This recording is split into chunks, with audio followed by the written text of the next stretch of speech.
right. As far as injuries from yesterday, we got out pretty clean, which is a good thing. But again, just getting back, being able to watch the game, it's everything that we felt and that I felt post game yesterday. I was really happy with the defense. I thought they had a great game. A lot of really good things that went on in the game. And it's too bad that we let that get by with a performance like that by our defense. Special teams play well. Offensively, it was what I thought it was. It wasn't good enough. Too many mental mistakes that we just typically don't make. And I think we're going to, these guys got to understand, and we as coaches need to understand that it's our job to fix that. And I think that's why Ryan and I like to bring in high character people so that when times like this happen, we're able to fix it. Matt, just to clarify something from last night, why specifically was 51 too big of a number to kick in that moment in the third quarter? Just because that's the exact number not the exact number, but that was past the exact number that we talked about for that depth. So you could do it, but I just didn't want to break our rule of saying, where we're at. The other part of it too was we weren't down there very often.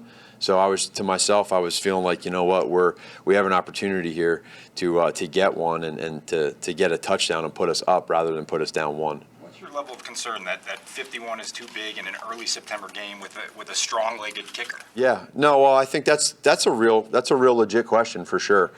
He hit a 53 earlier. I think it was going the other way, and it was a little windy, and so going that way, we knew going that direction that it just was going to be close. And if he doesn't get it, now they get the ball almost, not quite midfield, but that flip of the field. I felt like the percentages were better for us to go for it and get it.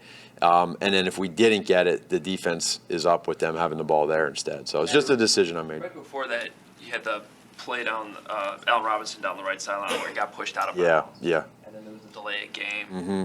Was there any frustration that kind of led to you wanting to go for it there on 4th and 10?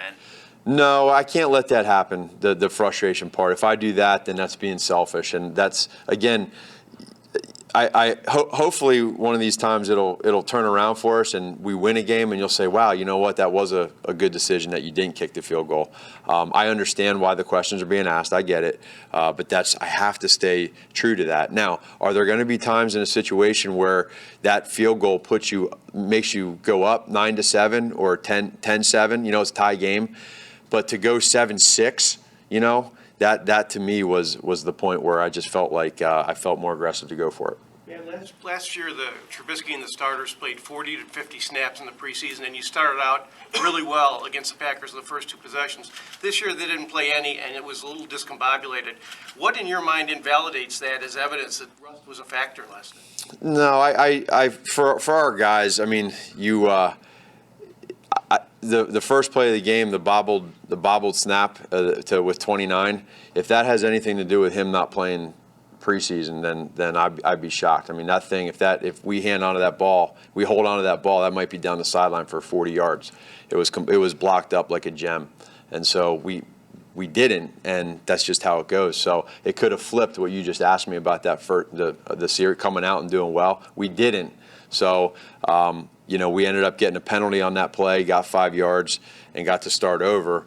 I don't think it affects anything personally. What about just the general disparity? I mean, not just Sure. one play, the general disparity that last year you had 86 yards and 10 plays, and then this year it was in general just not as good. What about that? Well, there's factors that go into that. Last year we were completely brand new in a lot of different ways. There was the unexpected part of last year as well. So there was that this year too. I'm not saying there wasn't, but I think every year is just a little bit different. It's easy when I go ahead and make that decision to not play in the preseason like we did, I open myself to criticism for when you don't play well. I get that. So that's a fair question. Now, when you went back and watched the tape, what else did you learn about your night, whether it was play calling? Yeah, no, it wasn't good enough. Wasn't good enough. And I told the players that. I told them that last night in the locker room, that it starts with me. I need to be better, and I will be better. And I'm going to demand that from myself, from our coaches, and from our players. And then I think good coaches figure out the why part. They don't just get all angry, upset, start pointing fingers or frustrated. It was, last night that was tough. And I'm not talking about right after the game. I'm talking the whole night, and even this morning. You still feel it. But I have this competitiveness in me that I'm not going to let that take away the way I'm going to attack this next week. I'm going to use this to make me a better coach, and we're going to use it as a team. So I need to be better. There's no doubt about it. Can you give some a little more explanation on as far as what you need to be better at? I know you don't want to start getting into individual plays. Right. Can you just clarify a little bit what you? I think probably just a lot more of just communication-wise on the sideline during plays, that sort of thing. And a lot of it isn't so much of what's going on maybe during that play or the next play, but maybe a little bit more of just how we go about doing things with the game plan. You know. The interception Mitch threw, he was self-critical of the way his eyes and his eye affected the outcome there. What did you see from that element of the play, and then how else would you diagnose the decision to throw it and the throw itself? Well, yeah, in that situation, I think he's seeing it right. You know, his eye, meaning that it was a look there where he was throwing in a corner route, and there was the nickel fell off late when he went to throw it. So he was trusting him one-on-one with Amos, but the nickel 38 fell off late and it ended up like a double coverage forced throw. So those are one of those ones right after you let it go, you want it back. And we're going to continue to just keep working with his eyes, making sure that he's going to where my eyes are going during the game. And then also, too, you know, in that situation, they're playing soft and off, and they're letting you dink and dunk underneath. And so that's a learning tool for him. Would you consider challenging that play? It looked like there was some contact. Which one? The potential pass interference on the interception. On Robinson there in the corner. For the touchdown? On the interception, yes. No, I didn't. I did not. Should I have? Oh, really? They're not going to overturn things if it needs to be clear and obvious. And what do you guys need to get the run game going better? Yeah, we need to. We need to. That's a big what we got. I mean, I said it last night. We didn't run the ball enough last night, and so however we end up doing that, we need to, as coaches, figure that out. And I think. It was just a really, for me, I've never been a part of a game like that. It was a weird game, no rhythm. When you get positive plays, I mean, there was a 3rd and 40. We had 3 straight. We had a hold, a DPI, a hold, a hands to the face, and an OPI. Back to back to back. It's 3rd and 40 after some nice plays, and then you get another, and then it's the delay of games and the issues with that. No rhythm, and so I think for us. In any offense, you got to be able to get that run game established so it opens up other things, and we know we need to be better there. I realize when you're calling plays, you're probably not paying attention to like, oh, this guy's got this many carries, this many's got this many, or targets or whatever. But at any point in the game, do you realize like Tariq Cohen? Yeah, he had 1, and then there was a penalty, but that's not near enough. You know, he needs to get more as well. So we have some guys, and same with Montgomery and with Mike Davis. Again, when you know you hand the ball off 15 times in 65 plays, that's not enough balance. It's one-dimensional, and even with it being, it was a 7-3 game, and I knew that. I was aware of that. But we'll figure this thing out. We'll get it right. You talked about the. You talked. Appeal for you putting Patterson in the backfield on the 3rd one. Is it because he's got a better chance of getting a yard than your other running backs? Is it to give the illusion that you might be throwing? So we could have had Walter Payton back there, and he wasn't getting anything. It wouldn't have mattered. But with that said, that's part of the beauty of what he does. So he's able to do that, and anybody that watches the way he's run in other scenarios like that, he's done some damage back there. And so there's going to be times, if he gets it, it's a beautiful play call. You know what I mean? But it wouldn't have mattered even if it doesn't matter. How would you characterize your blocking, or your run blocking last night? The run blocking last night? I think that after those guys watch the tape, you know, I think that they'll see that. And it's not just run blocking. There was a lot more passes, too, you know. But in general, I think our offensive line holds themselves to higher standards. Matt, you had David Montgomery. He had 36% of the offensive reps, just over a third of the time. Is that about what you would have ballpark going into that, or was that something you wanted to get in more involved? I didn't really know exactly going into it. Again, this is all kind of new to us with this, but we liked what he did. We liked what he did since we've seen him here with us, and I think we'll kind of feel it out. You'd like to probably, I mean, you saw when he got the ball, he does some nice things. And again, it's just like a shooter in basketball. You know, they want to shoot the ball and get in rhythm, get some foul shots if they're cold early on, and get some free throws. It's the same thing. Like, I got to keep that in mind with these guys and keep them going. And there's a lot to balance. And when you have different players at different positions, when you have multiple guys, there is a little bit of a weight to that. On the third and Back one. to the delay game that Adam asked you about Yeah. after the shot to Robinson. What caused that? What caused that to be out of sync there? Yeah, we have some unique personnels, and I think that's kind of there's pros and cons to it. That would be the con part. So when you have a personnel grouping that's a little bit different that you're trying to get to, or if there's a guy that's cramping, you know, we had some cramps last night, and the communication of after a play where there's a questionable call, is he in bounds, is he out of bounds? And that one was pretty clear that he was out of bounds. That can happen, and so we can't let that happen. If you didn't have that penalty and you were at 46, was that number comfortable for you to try the A field? 46-yard field goal? Yeah. Oh, yeah. Oh, yeah. You Yeah. mentioned with the 4th and 10 that the percentages told you can kind of take that. When you look at that percentage, because the league percentage on 4th and 10 is Low. obviously pretty low. Yeah. Is that specific to the play call and what you're seeing? Do we like to play call? Where are we at in the game? And then what's my gut feel on that versus the 51-yard field goal to put you up to 7-6? And then just, I'm sorry to go back on that, but Yeah. just to clarify, when you established the number for Yeah. Eddie, is that Chris telling you that? Yeah. Is that Chris and Eddie? Is that a collaborative? No, that's Chris. Yeah, and it's not throwing blame on him. That's just what he does, and then that's what we go by. Is there ever any gray in that when you get to a point to where it can win you a game, or you get to a point where it's a game-winning field goal? Yeah, there absolutely is. Then that's my decision. But we try to stick by it. You guys have seen it's happened a few times now, even in the preseason. We're trying to stick by that. And just to make it clear, that's not some number that he just puts his finger down on a piece of paper and says, let's go at this number. That's off of what he did in pregame. I mean, you mentioned the 3rd and 1s a couple times. We talked about the Cordero, but the one that Mitch ended up looking for Shaheen, he said he wanted to give it. The line of scrimmage looked like it got reestablished on the right side. What did you think of Mitch's decisions on that? Should he have given it there? Did you like him run? I think going back, I think if after Mitch watches it, I think he'd tell you that he'd like to give it, but it is what it is. Back to Mitch, he was as down as I've probably seen him, at least in my opinion, after a game in 3 years. How much will you be monitoring his confidence here over the next few days? Yeah, he'll be fine because that's our job to make sure that he stays up. We're all down right now. That was a game where there was a lot of hype to it. It's a very meaningful game, but at the same time, we have to make sure that we understand that it is week 1. So if he is down, it's okay. I'd rather him be down than be happy, right? So he's down, and so we will look at this game. We'll go through the why parts of how he can get better and how we can get better, right?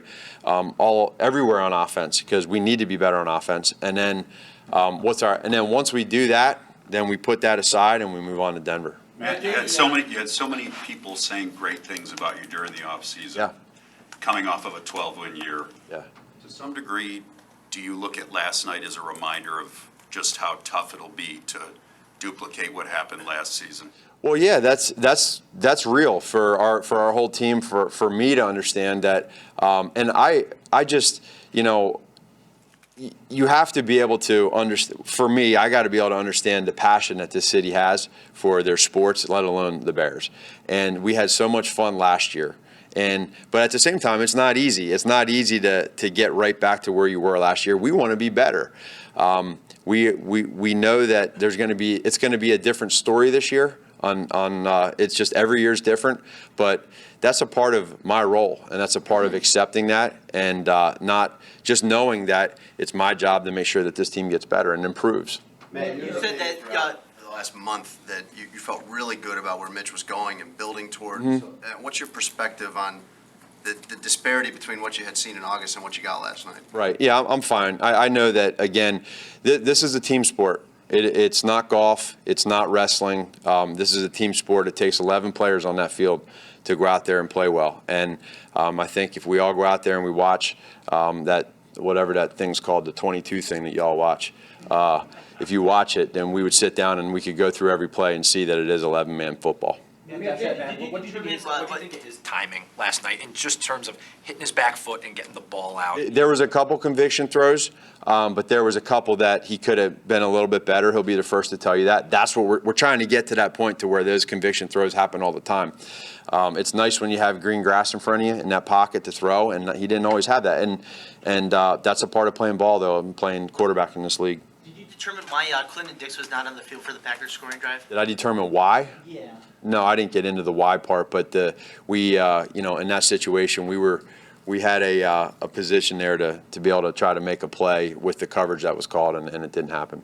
So the silver lining last night is that the defense held Aaron Rodgers to 10 points on 12 Yeah. possessions. As you go back through that, I mean, what do you see there in terms Yeah, of? it's that's the one thing, is trying to keep all this stuff in perspective. Is, as bad as we were on third down, they were worse, and so that's for me, being the head coach, I got to look at both sides, and I can't let the defense feel like they didn't play well because the offense didn't play well because of an offensive-minded coach. I need to make sure that the defense knows, man, they played. They basically had we had a deep ball given up on the play that you're talking about. We had a 2nd and 17 down the middle, PI, right? And then we had towards the end in the fourth quarter there, I think it was the fourth, the little play action over the middle, that was kind of a bigger play.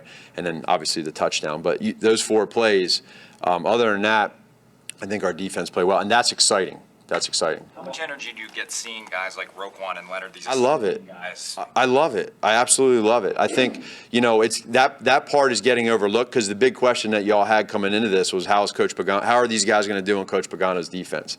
I think they showed last night how they're going to do. That's a good offense that they went against, and they gave us a chance. As bad as we were on offense, and as bad as we were, it was 7-3 with a chance to win the game at one point in the fourth quarter. And you have to step back and understand from a 30,000-foot view that we were in a good position because our defense last night. And so now, fine-tune and tweak and get it right. Don't panic. See, the people that panic, I told you that, it doesn't go very well. You can't panic. There's too much season left, and I refuse to do that. And then Allen Robinson, too. I mean, Yeah. Are we starting to see now maybe the effects of healthy, no nagging injuries like last year based on what you saw last year? I believe so. I feel like, there was a guy on that offense last night that was playing with extreme confidence. That ball was in his area. He was going to make a play. He's been doing that, really since the end of last year, and then in training camp this year, you could feel he's got his legs back. He understands this offense, and he's superior talented. So just put the ball in his area, and he makes plays. And I was really, that's another silver lining in this tough loss. What did you learn about Shaheen last night? You said you were eager to see him play. Yeah, moving into it a little bit more. I mean, he got through it. We'd like to see more from him. I think he would too.